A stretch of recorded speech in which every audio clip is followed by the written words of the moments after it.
Hey YouTube, Jack of all trades here with another ham video for ya.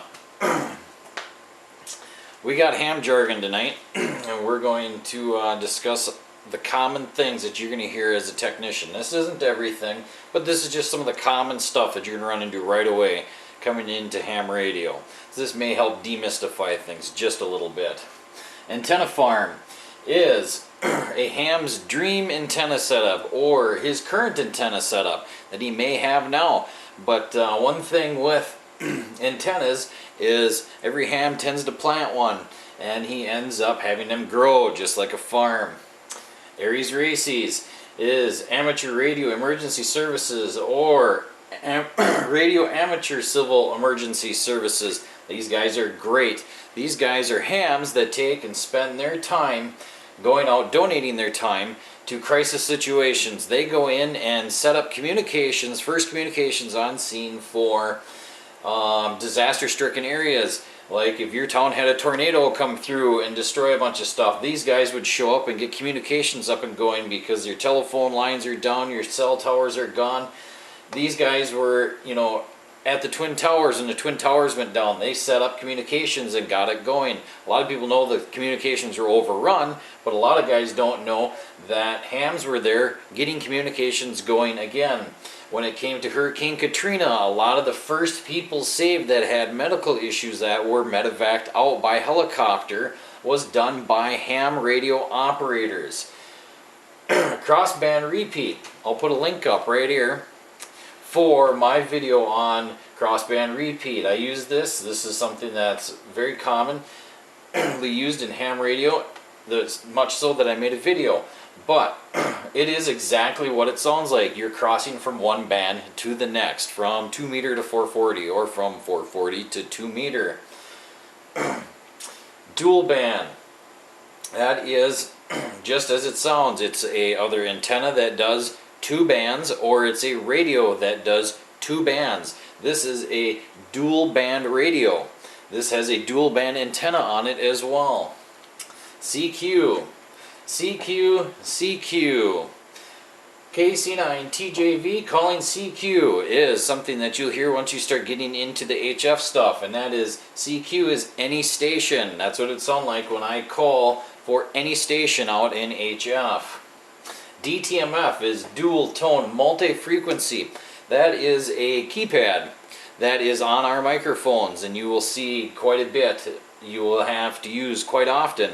What it does is the tone actually communicates with the processor of the radio, so the radio understands what you want. It's a command. It's the same technology that was originally invented for the telephone. DX, long distance.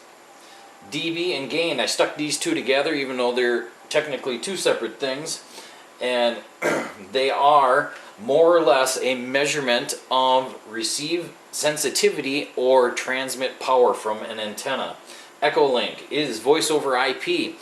It is a really handy little setup to have on your computer. When I got my license, I had just got my call sign, but I did not have a radio yet. Well, I went and got Echolink on my computer, and I had a microphone on my computer, and I was able to connect to Echolink, which is connected to repeaters and radios all over the globe, and it allows you to transmit from their radio or their repeater, or connect to them and start a QSO, a conversation. Elmer is anybody who is a ham that's been around for a while, that kind of knows the ropes and is willing to help you. So right now, more or less, I am temporarily your Elmer. Fox hunt. This is something that we practice, especially if you get into like the Aries or Races programs. You're going to practice fox hunting. The FCC does it all the time. It's a way to find a transmitter, a beacon, a down aircraft, a person in distress, a illegal person transmitting. Not an illegal person, but a illegal transmission. There we go. Hamfest is just that. It is a festival where hams get together, and it's like a large swap meet. They buy, sell, trade their items, they raffle things off. They usually have some kind of big barbecue or something, who knows what. It may be in a parking lot, it may be like a tailgate setup where everyone's got the stuff on the tailgates of their pickups and they're trying to sell the stuff. HF, 3 to 30 megahertz. You have very limited HF capabilities coming in as a technician, but a general or extra has a lot more capabilities. You have very little, but it will get you into the beginning of it, get you a taste of it. High, radio laughter, or if you say a joke, instead of laughing, or someone says a joke, instead of laughing into the microphone, you would say hi. Mars. No, we're not on the red planet digging around looking for extraterrestrials. It's actually the military affiliate radio service. It is where hams join up with the military to do relay transmissions or do other military related ham things. I'm not in with that. I don't know very much about it.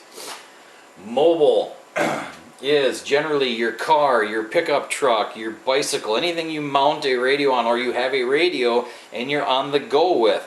So if I'm running around in my car and I had my HT and I was connecting to a repeater or doing simplex operation, I would be a mobile unit. So I would now be KC9TJV mobile.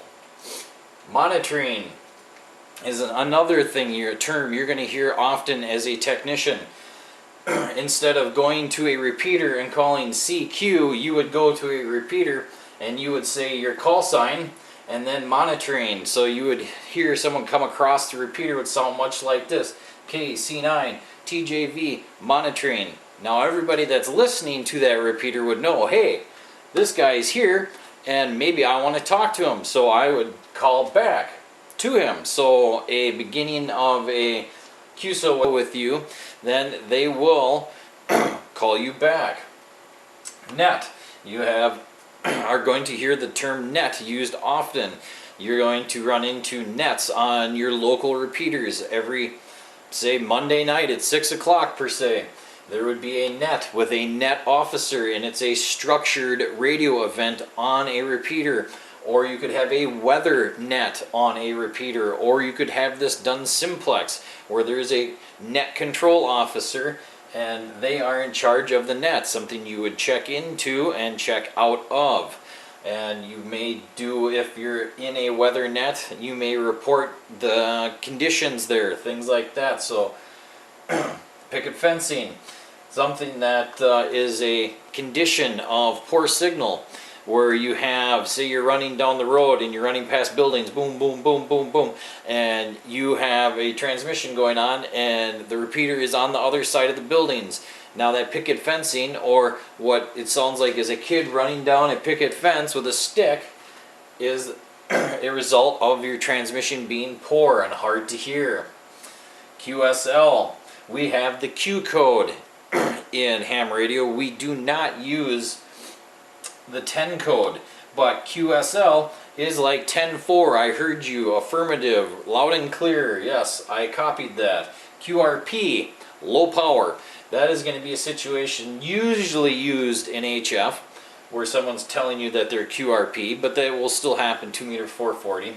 And it is something where if you hear somebody giving out their call sign in QRP, generally they're a weaker signal. So you have to listen a little harder. So people will be generally a little quieter and give them people kind of the go-ahead to talk. QSO is kind of what we're having right now. We are having a one-sided QSO or rag chew. Rag chew is just that. It's a group of people sitting around having a conversation. A QSO is a one-on-one conversation. Rubber duck. This here is a rubber duck. It comes with all HTs when you get your HT, which this is a handy talkie, an HT.